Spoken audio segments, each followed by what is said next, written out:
ബിസ്മില്ലാഹിർ റഹ്മാനിർ റഹീം. ഇന്നൽഹംദുലില്ലാഹി വസ്സലാത്തു വസ്സലാമു അലാ റസൂലില്ലാഹി വഅലാ ആലിഹി വസഹ്ബിഹി അജ്മഈൻ. അസ്സലാമു അലൈക്കും വറഹ്മത്തുള്ളാഹി വബറകാതുഹു. ഷെയ്ഖ് മുഹമ്മദ് ബിൻ ഗാലിബ് ഹഫിദഹുല്ല പറഞ്ഞു, ഉപരിപളതക്ക് പല തരങ്ങളുണ്ട്.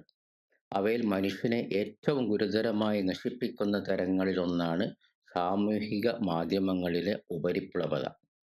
നിസ്സാരവും പൊള്ളയുമായ കാര്യങ്ങൾ മാത്രം പങ്കുവെക്കുന്നവരെ കണ്ടിരുന്ന് നിങ്ങളവിടെ നിങ്ങളുടെ സമയം പാഴാക്കുന്നു.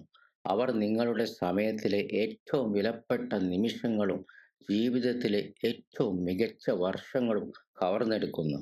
പകരം അവർ നിങ്ങൾക്ക് തിരികെ നൽകുന്നത് അവരുടെ ഏറ്റവും മോശവും വികൃതവുമായ സ്വഭാവ ഗുണങ്ങൾ മാത്രമാണ്.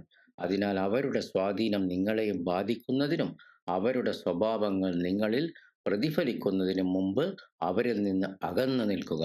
കാരണം നിങ്ങൾ നിരന്തരം കാണുകയും പിന്തുടരുകയും ചെയ്യുന്ന കാര്യങ്ങൾ അനിവാര്യമായും നിങ്ങളുടെ ഭാഗമായി തീരുകയും അതുവഴി നിങ്ങളുടെ ചിന്തകളെയും സംസാരത്തെയും താല്പര്യങ്ങളെയും രൂപപ്പെടുത്തുകയും ചെയ്യും. ഷെയ്ഖിൻ്റെ അറബി വാചകങ്ങൾ ഈ വീഡിയോയുടെ ഡിസ്ക്രിപ്ഷനിൽ നിങ്ങൾക്ക് വായിക്കാം. ബാറക്കല്ലാഹു ഫീക്കും. സുബ്ഹാനക്കല്ലാഹുമ്മ വബിഹംദിക അഷ്ഹദു അൻ ലാ ഇലാഹ ഇല്ലാ അൻത അസ്തഗ്ഫിറുക വഅതൂബു ഇലൈക്. അസ്സലാമു അലൈക്കും വറഹ്മത്തുള്ളാഹി വബറകാതുഹു.